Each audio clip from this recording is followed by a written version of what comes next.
Buenas noches para todos, un gusto poder estar aquí una vez más.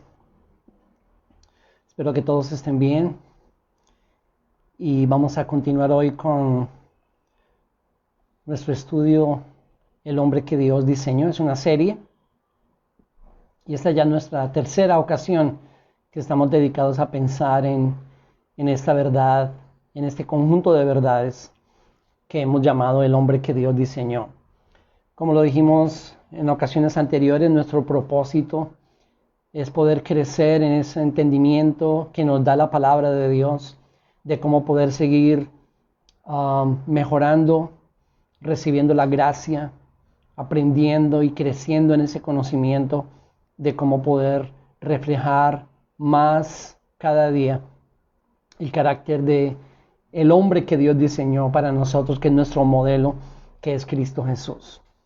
Ahora he hecho algunos cambios en nuestros planes de estudio, porque la vez pasada dijimos que hoy íbamos a hablar sobre esas dos palabras hebreas, sabad y shamar, que hablan de cultivar y de cuidar, pero yo he añadido un tema más, que es el de gobernar, y también he alterado un poquito el orden. Entonces igual vamos a verlo, igual vamos a estudiarlo, pero vamos a ver un tema a la vez en cada ocasión, iniciando por el gobierno del hombre. Y vamos a ir despacio, no quiero que corramos, como decía mi abuelo, hay que caminar despacio para andar ligero. Entonces muy posiblemente hoy no terminemos el tema del gobierno, pero vamos a hacerlo de una manera lenta y vamos a tratar de ir estudiando cada verdad. Sé que voy a ser reiterativo y en este primer punto, en esta introducción, y les pido paciencia, no les pido perdón porque esto es muy importante y creo que necesitamos ser reiterativos. Entonces, cuando hablamos del gobierno del hombre, Dios le dijo al hombre en Génesis 1, y si quieren ir ubicándose ahí en sus Biblias, en Génesis capítulo 1, donde también estuvimos la anterior ocasión. En el versículo 26 del capítulo 1, Dios dice que va a hacer al hombre, a crear al hombre a su imagen y semejanza.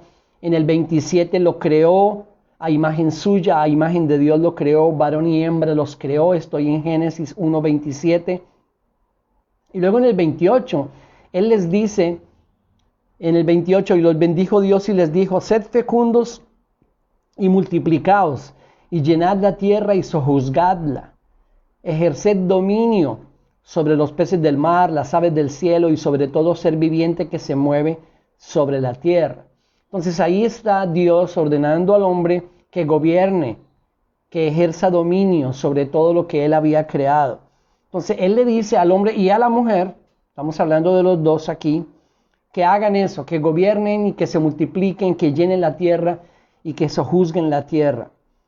El hombre de Génesis 1 recibe esa orden de gobernar, pero el hombre de Génesis 4 se convierte a través de la historia en el más cruel depredador de la mujer, de la familia y del planeta.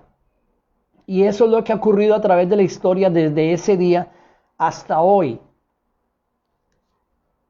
Y ahí era donde yo decía que necesitamos ser reiterativos.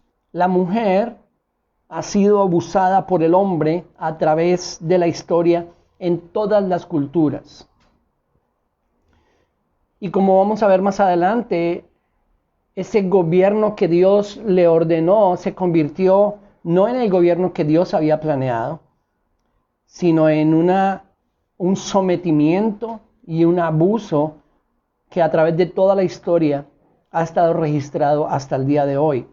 Y también quiero decir que cuando generalizamos, hemos hablado de eso, de la importancia de generalizar y de colocarnos ahí, aunque obviamente esto se ha dado en diferentes niveles y obviamente en nosotros muchas de estas cosas no se dan, pero necesitamos generalizar y hablamos del hombre en general. La mujer ha sido abusada por el hombre a través de la historia en todas las culturas. Se dice que hay un código babilónico o babilonio de hace miles de años, tal vez más de 4000. Y en ese código se condenaba a una mujer casada que era abusada, que era violada. A ella se le condenaba a ser amarrada y a ser echada al río junto con el violador como castigo. Entonces estamos hablando de algo muy antiguo y ya desde ese tiempo obviamente comienzan a registrarse esta clase de abusos. Mucho más adelante, de acuerdo con la ley romana, una mujer era propiedad de su marido y él tenía la potestad de quitarle la vida por algunas ofensas específicas. Había ofensas específicas, si ella las cometía, el marido tenía legalmente la potestad de quitarle la vida. Eso de acuerdo con la ley romana. Hablemos del mundo. Mundialmente se estima que la violencia contra la mujer es una causa de muerte y de incapacidad en mujeres de edad reproductiva, igual al cáncer. Y ahorita lo coloco en números. Pero la violencia contra la mujer causa en las mujeres del mundo igual o casi igual número de muertes e incapacidad que lo que causa el cáncer, y en mayor medida para lo que son, por ejemplo, los accidentes de tránsito y la enfermedad de la malaria juntos. Déjeme colocarlo en cifras. En mujeres entre los 15 y los 44 años, el cáncer cobra aproximadamente 9 millones de vidas al año. Debido a accidentes motorizados, 4.2 millones de mujeres mueren al año. 2.3 millones debido a la guerra, diferentes conflictos en diferentes partes, y 2.3 millones por malaria. Y 9.5 millones mueren por violaciones y violencia doméstica. Entonces, por eso se dice que en cuanto a la violación y al abuso de las mujeres, la violencia doméstica, son más las que mueren al año que la malaria y la guerra y los accidentes motorizados todos combinados. Una de cada 3 mujeres en el mundo es golpeada o abusada sexualmente al menos una vez durante su vida. Sufre violencia, normalmente de parte del hombre, de parte de su compañero. Todas estas son cifras que manejan entidades como la Organización Mundial de la Salud, la ONU y otras muchas organizaciones dedicadas a hacer este tipo de estudios. En esa violencia sobre la mujer que registra la historia, la religión ha jugado un papel crucial hablando de la violencia contra la mujer. Y yo quería que viéramos algunos ejemplos. Comencemos por uno bíblico, Juan capítulo 8, no lo busquemos. En Juan 8, los fariseos querían asesinar a una mujer que según ellos había sido encontrada en adulterio y querían apedrearla y la trajeron delante del Señor Jesús, quien salvó su vida ese día. Pero ellos querían asesinarla, querían matarla a ella por haber sido encontrada en adulterio. Pero ¿dónde estaba el hombre? Por ningún lado, no había hombre.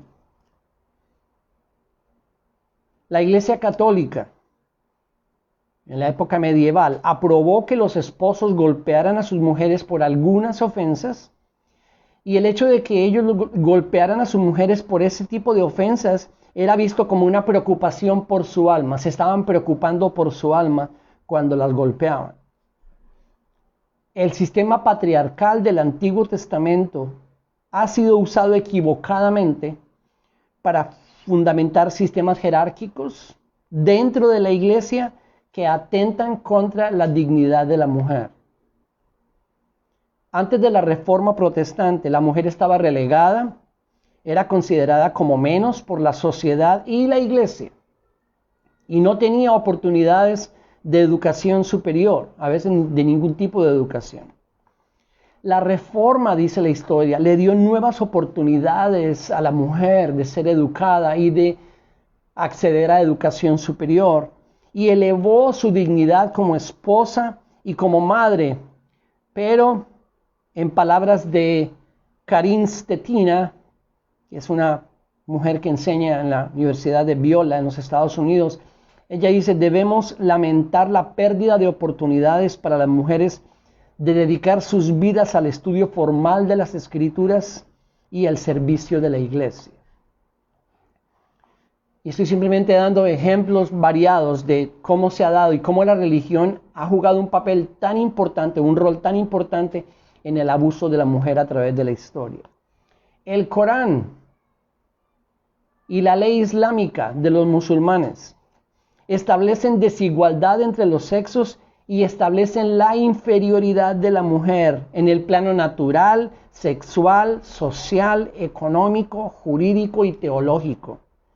El Corán instaura y consagra la supremacía masculina y la inferioridad femenina y la discriminación de las mujeres. Yo puedo dar testimonio de eso habiendo vivido en países musulmanes.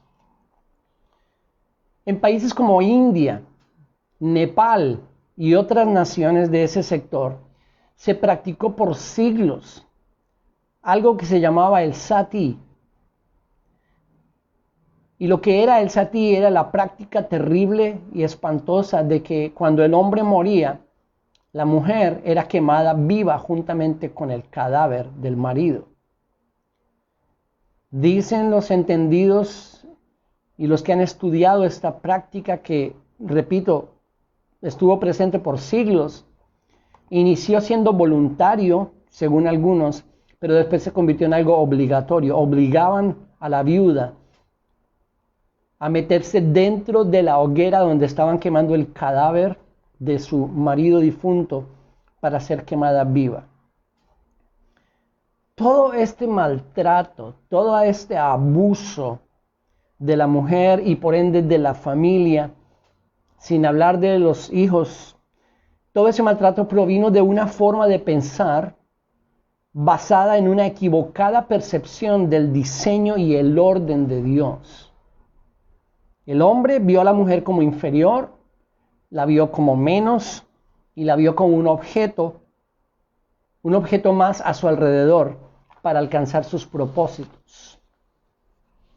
Y si nosotros pensamos en nuestro contexto directo aquí en nuestro continente latinoamericano, todos conocemos de lo que se llama el machismo y cómo ha sido una forma de pensar y de vivir en nuestra cultura, arraigada en nuestra cultura, que ha causado muchísimo abuso a través de las décadas y las edades de la mujer. Pensando en todo eso y pensando en cómo Dios nos dio a nosotros la orden de gobernar nuestras familias, de gobernar nuestras casas, porque claro, cuando llegamos a Génesis 1, nos encontramos con que Dios está ordenando al hombre y a la mujer, pero estamos ahorita enfocados en el hombre, le dio la orden de gobernar. Pero luego vamos al capítulo 2 y nos encontramos con que Dios lo pone para que ejerza ese gobierno en un huerto, crea todo a su alrededor, la vegetación, los animales. Y luego dice él en el capítulo 2, no es bueno que el hombre esté solo, le daré una ayuda idónea, y entonces aparece la mujer y Dios le entrega a la familia. Y supuestamente fue colocado ahí para que comenzara a ejercer el gobierno que Dios le había dado, la expresión de ese gobierno de Dios, que Él lo reflejara en su mundo, en su entorno, con lo que Dios le había dado, su familia. Pero ya lo dijimos, eso fue el hombre de Génesis 1 y 2. El hombre después de Génesis 3, comenzando en Génesis 4, convirtió todo eso, lo tergiversó, lo dañó, lo cambió y lo convirtió en lo que acabamos de describir a través de la historia. Ahora, hoy nosotros nos preguntamos, ¿cómo debemos bíblicamente obedecer esa orden de Dios de gobernar? ¿Cómo gobernar lo que Dios nos ha dado? ¿Cómo ser ese gobierno de Dios para nuestra familia? ¿Cómo ser ese gobierno de Dios para nuestra esposa, para nuestros hijos y por supuesto también por ende para la sociedad a la que pertenecemos? ¿En dónde debemos fundamentar nuestro entendimiento? Hoy nosotros, ¿dónde vamos para fundamentar nuestro entendimiento de cómo quiere Dios que nosotros hagamos eso? Vamos a Mateo en el Nuevo Testamento y en Mateo capítulo 19 vamos a encontrar al Señor Jesús dándonos mucha luz al respecto. Mateo 19. Y en Mateo 19, vayan al versículo 3 y vamos a leer esta porción. y vamos a encontrar luz acerca de dónde ir para fundamentar nuestro entendimiento de cómo gobernar como Dios nos mandó, cómo ser esos hombres que gobiernan como Dios nos ordenó, cómo ser esos hombres que reflejan el gobierno de Dios, comenzando por nuestra casa, que es nuestro primer núcleo, y por supuesto reflejándolo después a la sociedad donde vivimos. En Mateo 19:3 se acercaron a él algunos fariseos para probarle diciendo: ¿es lícito a un hombre divorciarse de su mujer por cualquier motivo? Y respondiendo Jesús dijo: ¿no habéis leído que aquel que los creó desde el principio los hizo varón y hembra? Y no sé si quieren subrayar los que tienen su Biblia ahí, que obviamente no sea electrónica, pero si no quieres subrayar, ten en cuenta lo que él está diciendo. En el principio, desde el principio los hizo varón y hembra, y añadió, versículo 5, por esta razón el hombre dejará a su padre y a su madre, y se unirá a su mujer, y los dos serán una sola carne. Por consiguiente, ya no son dos, sino una sola carne. Por lo tanto, lo que Dios ha unido, ningún hombre lo separe. Ellos le dijeron: entonces, ¿por qué mandó Moisés darle cartas de divorcio y repudiarla? Hablando del Antiguo Testamento, hablando de la ley del Antiguo Testamento, hablando de la ley de Moisés. Y él les responde en el versículo 8. Él les dijo: por la dureza de vuestro corazón, Moisés os permitió divorciaros de vuestras mujeres, pero no ha sido así desde el principio, subrayenla. Una vez más, desde el principio, en dos ocasiones, él habla del principio. No fue así en el principio. En el principio, miren lo que Dios hizo. Miren el orden que Dios estableció. Miren la forma en que Dios los hizo. Y aunque nuestra idea no es hacer una exégesis de este pasaje hoy, lo que estamos viendo es cómo Él nos da luz de dónde ir a fundamentar nuestro entendimiento de cómo ser ese gobierno de Dios para nuestras familias y para la sociedad. Y de lo que Él está hablando, ese principio, porque esa palabra que Él usa ahí habla de eso, del origen, del principio, de cuando todo empezó. Está hablando de lo que se conoce hoy en día como la teología de la creación. Y la teología de la creación es esa que nosotros encontramos en Génesis 1 y Génesis 2 y de ahí en adelante. Allá tenemos que ir para mirar y aprender y obtener el entendimiento que necesitamos para poder gobernar de la forma en que Dios quiere que gobernemos. Entonces, Jesús no nos está mandando la ley de Moisés. Jesús no nos está mandando al Antiguo Testamento. Nosotros no vivimos en el Antiguo Testamento. Vivimos en el Nuevo Testamento. Y ahorita voy a decir algo que quiero que nos dé un poquito más luz al respecto. Pero en cuanto Jesús nos está mandando allá, tenemos que decir que necesitamos ir a la teología de la creación para poder obtener este entendimiento que necesitamos. Pero una más, en la teología del Nuevo Testamento. Vamos a Gálatas. Y en Gálatas busquen el capítulo 3. Versículo 26. Estamos leyendo a Pablo ahora, por supuesto, bajo la inspiración del Espíritu Santo. Y en Gálatas capítulo 3, versículo 26, y por favor les recomiendo que lean el contexto. Ustedes saben que en Gálatas está defendiendo la gracia, la salvación por la fe y no por las obras. La gracia y no la ley del Antiguo Testamento. En el 26 dice: pues todos sois hijos de Dios mediante la fe en Cristo Jesús. Porque todos los que fuisteis bautizados en Cristo, de Cristo os habéis revestido. Y luego en el 28 dice: no hay judío ni griego, no hay esclavo ni libre, no hay hombre ni mujer, porque todos sois uno en Cristo Jesús. ¿De qué está hablando Pablo aquí en Gálatas 3 cuando él dice que defendiendo la gracia sobre la ley del Antiguo Testamento, la gracia en el Nuevo Testamento, luego en el 28 él dice: ya no hay ni judío, ni griego, ni esclavo, ni libre, ni hay hombre ni mujer? ¿De qué está hablando? El comentarista bíblico John Gill lo pone de la siguiente manera, y me gustó mucho, por eso quise traerlo, unos apartes de su exposición acerca de este verso y de este texto. Él dice lo siguiente: entre los paganos, las mujeres tampoco eran admitidas en los ritos sagrados y ceremonias. Y entre los judíos, solamente los hombres tenían acceso a las cuestiones civiles y religiosas. Ninguna mujer podía heredar una herencia, perdón la redundancia, heredar una herencia juntamente con un varón. Solo la heredaban los varones. Las mujeres no tenían lugar en el gobierno civil ni en el sacerdocio. Los hombres podían venir delante del Señor 3 veces al año, y de acuerdo con la ley oral, las mujeres y los sirvientes estaban excluidos. La señal de la circuncisión, que era la señal del pacto con Abraham, solo era para los varones y no para las mujeres. Pero ahora, dice él, en el tiempo del Evangelio, no hay distinciones hechas entre hombres y mujeres en las cosas divinas, ya que ambos son llamados por la gracia de Dios y con los mismos derechos al bautismo, a la cena del Señor y a todas las bendiciones espirituales. Lo que el apóstol quiere mostrar es el derecho de todos los creyentes de toda nación, sexo, condición, cualquiera que fuera, el derecho que tienen todos a la gracia de Dios y a los privilegios de las bendiciones del Nuevo Testamento. Él quería derribar el orgullo y la vanidad de los judíos, especialmente los hombres, quienes cuando oraban daban gracias a Dios diciendo, 2 puntos. Esta es la forma en que oraban los fariseos. Bendito sea el Señor nuestro Dios, Rey del universo, que me ha hecho un israelita.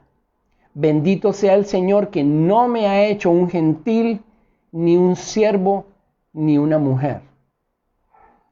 Y todo eso cambia en el Nuevo Testamento. Pablo lo está diciendo, los apóstoles, el Señor Jesús en los evangelios, la iglesia primitiva, todo el Nuevo Testamento muestra cómo todo eso cambió y era muy, muy diferente en el Nuevo Testamento. Entonces, para resumir esta parte, ¿cómo hacemos? ¿Dónde encontramos el entendimiento que necesitamos para ser estos gobernadores que Dios nos ha mandado a ser en Génesis? ¿Cómo gobernar sobre nuestra esposa? ¿Cómo gobernar sobre nuestros hijos? ¿Cómo gobernar sobre nuestra familia? ¿Cómo ser esos gobernadores? ¿Qué significa eso? ¿Cómo lo ponemos en la práctica? 2 fuentes. Según el Señor Jesús, la teología de la creación en Génesis y el Nuevo Testamento. El Nuevo Testamento, porque ya estaba yo mencionando que no podemos recurrir al sistema patriarcal del Antiguo Testamento para encontrar el entendimiento de cómo ser esos gobernadores. No, en la teología de la creación y en la teología del Nuevo Testamento. Entonces vamos a la teología de la creación. Vamos otra vez a Génesis. Y en Génesis vamos otra vez al capítulo 1, versículos 26 al 28. Y vamos a volver a leerlos y vamos a comenzar a entender qué significa esto de gobernar y ejercer dominio sobre la creación, comenzando, como dijimos en Génesis 2, con la familia que Dios nos ha dado. Génesis 1, versículo 26 dice: y dijo Dios, hagamos al hombre a nuestra imagen, conforme a nuestra semejanza, y ejerza dominio sobre los peces del mar, sobre las aves del cielo, sobre los ganados, sobre toda la tierra, y sobre todo reptil que se arrastra sobre la tierra. Creó pues Dios al hombre a imagen suya, a imagen de Dios lo creó, varón y hembra los creó. Y los bendijo Dios y les dijo a ambos: sed fecundos y multiplicaos, y llenad la tierra y sojuzgadla. Ejerced dominio sobre los peces del mar, sobre las aves del cielo y sobre todo ser viviente que se mueve sobre la tierra. Entonces hasta ahí, hasta el 28. La palabra que se usa en el versículo 28, en el versículo 27, Creó pues Dios al hombre a imagen suya, a imagen de Dios los creó, varón y hembra los creó. Son las palabras hebreas Zahar para masculino y Nekeiva para femenino. Esas son las dos palabras que se usan en Génesis 1 cuando dice que varón y hembra los creó. Y ni en estas palabras, ni en el contexto de todo el capítulo 1 que nos habla de la creación en general, pero tampoco en el capítulo 2 donde nos da más detalle de la creación específica, en ninguna parte se nos muestra que hay desigualdad entre ellos. No hay ninguna superioridad, ni en el hombre ni en la mujer. El capítulo 2 nos va a contar con más detalle cómo fueron creados, pero en estas palabras ni en el contexto no hay ninguna desigualdad en la creación del hombre y la mujer. Dios los creó iguales, iguales en dignidad, iguales en cuanto a la imagen de Dios y a su semejanza. Y no hay en el contexto, ni en los versos 26, 27, 28, ni en el capítulo 1, ni en el capítulo 2, no hay ninguna desigualdad entre ellos. No se nos muestra en ninguna parte que Dios decidió que el hombre fuera superior a la mujer. Muchos argumentan que en el capítulo Dios hizo una asistente, una ayuda para el hombre, y aunque en el capítulo 12 nos habla de que Dios le hizo una ayuda idónea, estudiando la palabra que se usa ahí en estos dos capítulos, ninguna de estas palabras nos habla de una superioridad. Es decir, Dios nos creó iguales en dignidad, iguales a su imagen y semejanza, tanto a los hombres como a las mujeres. Dios nos creó iguales. Al mismo tiempo, Dios nos creó diferentes. Thanks God. Gracias a Dios. ¿Ustedes se imaginan este planeta sin la hermosura de la mujer? Daría miedo. Entonces nos creó iguales en dignidad, iguales a su imagen y semejanza, pero al mismo tiempo nos creó diferentes físicamente, diferentes psicológicamente y diferentes en cuanto a funciones y roles. Por supuesto, al mismo tiempo encontramos esta igualdad, porque ninguno es superior, ambos son iguales en dignidad, en la imagen de Dios, pero al mismo tiempo diferentes físicamente, diferentes psicológicamente y en sus funciones y roles. Llegamos al capítulo 2, por favor vayan al capítulo 2, y nos encontramos en el versículo 7, una vez más, en una forma más detallada y descriptiva, Génesis 2:7, el Señor Dios formó al hombre del polvo de la tierra y sopló en su nariz el aliento de vida, y fue el hombre un ser viviente. Ese es Adán, que la palabra Adán significa el primero de su especie, el primer humano. Esa palabra que se usa ahí es esa, el mismo nombre de él, Adán, que significa lo que acabo de decir. Y en el 2:21, el Señor Dios hizo caer un sueño profundo sobre el hombre y éste se durmió, y Dios tomó una de sus costillas y cerró la carne en ese lugar. Y de la costilla que el Señor Dios había tomado del hombre, formó una mujer y la trajo al hombre. Y miren lo que dice él en el versículo 23. Y el hombre dijo, esta es ahora hueso de mis huesos, carne de mi carne. Ella será llamada mujer, que es la palabra hebrea Isha, porque del hombre fue tomada. En todo el contexto de esta teología de la creación en el capítulo 1, en el capítulo 2, en las palabras en el original que se usan, en ninguna parte se nos muestra superioridad del hombre hacia la mujer o sobre la mujer. Fueron creados iguales y al mismo tiempo diferentes, pero fueron creados diferentes, no en superioridad, no en importancia, no en capacidad, fueron creados diferentes físicamente, psicológicamente, en sus funciones y en sus roles.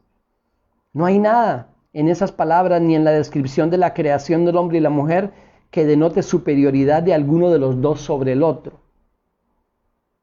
Ahora, no estamos hablando de igualitarismo, porque el igualitarismo con muchos de sus postulados lo que hace es negar la verdad bíblica de la distinción entre los sexos y lo que pretende es acabar con esas diferencias que están absolutamente marcadas en las Escrituras.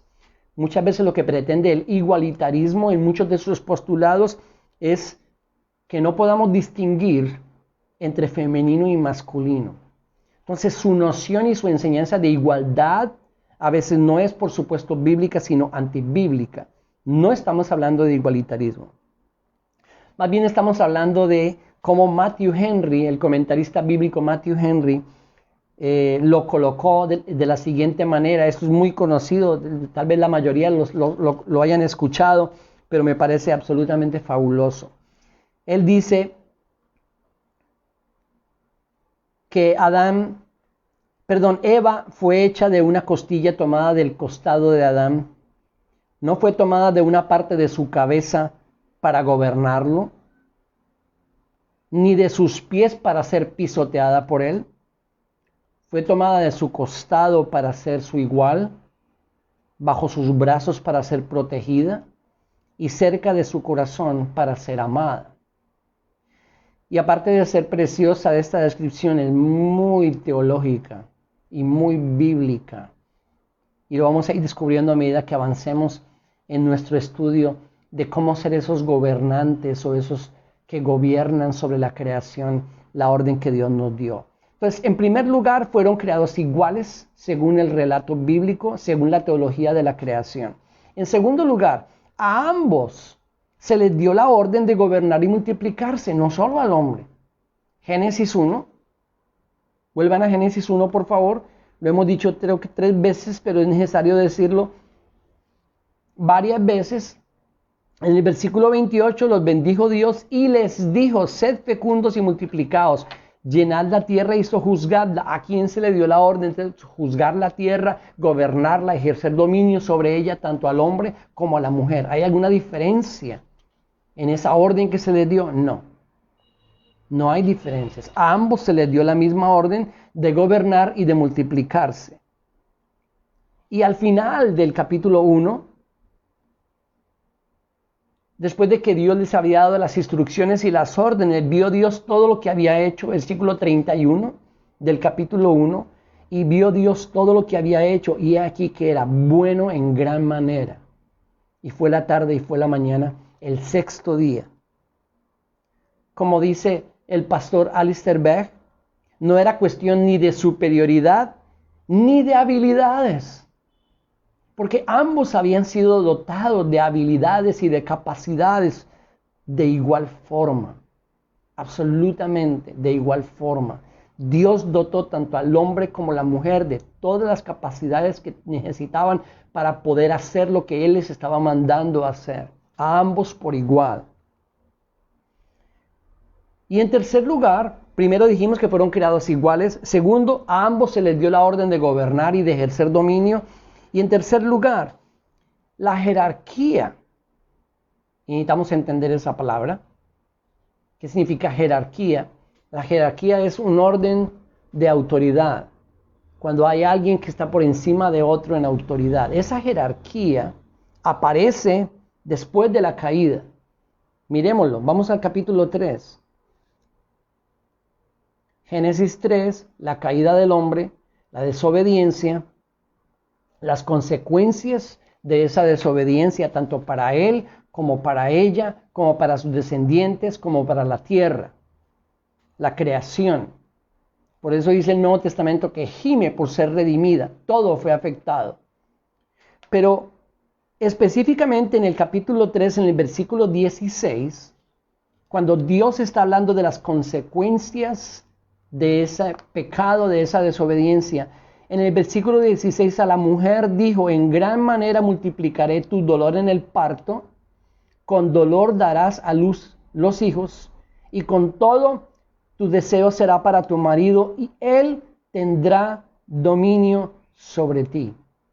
Él tendrá dominio sobre ti. Entonces esa jerarquía que no se nos había mostrado antes en ningún lugar, ahora sí aparece como una consecuencia de lo que había producido el pecado, la caída del hombre, y es que Dios le dice a la mujer que su marido tendría dominio sobre ella.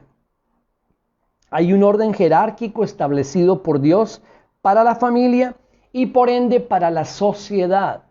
Ahora, hay muchos que argumentan que cuando llegamos al Nuevo Testamento, que cuando llegamos a Cristo, esa jerarquía desaparece. Yo no creo que desaparezca. Yo no creo que desaparezca, y lo vamos a ver cuando entremos a estudiar en el Nuevo Testamento cómo Dios nos da el entendimiento y nos muestra cómo ser esos gobernantes sobre nuestra familia, cómo ejercer esa autoridad que Dios ha delegado en nosotros, tanto para los nuestros, para nuestra familia, como por supuesto para la sociedad. ¿Cómo modela para nosotros el Nuevo Testamento este principio de autoridad en la familia y la sociedad? ¿Cómo lo modela? ¿Cómo pasamos de esta teología de la creación al Nuevo Testamento donde nosotros vivimos, y cómo encontramos en el modelo de Cristo, de los apóstoles, de los evangelios y de todo el Nuevo Testamento, cómo ser ese gobierno, y después las otras palabras que quedamos de estudiar? Eso es lo que queremos continuar haciendo en una próxima oportunidad.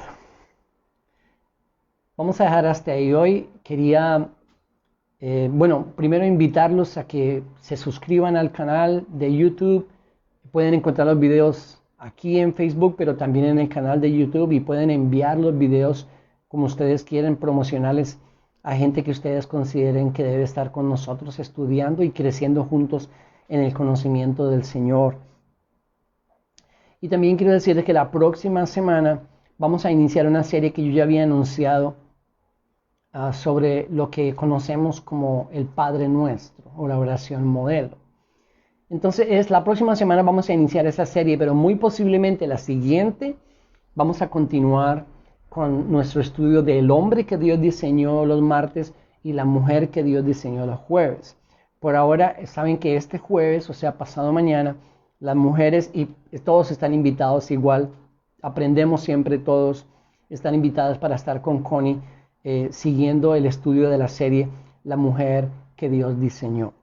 Entonces, por favor, no se olviden, de los que han tomado notas, repasar, meditar en estos pasajes, mirar el contexto de lo que hemos leído, preparándonos para nuestro próximo tiempo, cuando vamos a ir al Nuevo Testamento para encontrar mucha más luz y entendimiento de cómo ser el hombre que Dios diseñó. Dios les bendiga, muchas gracias.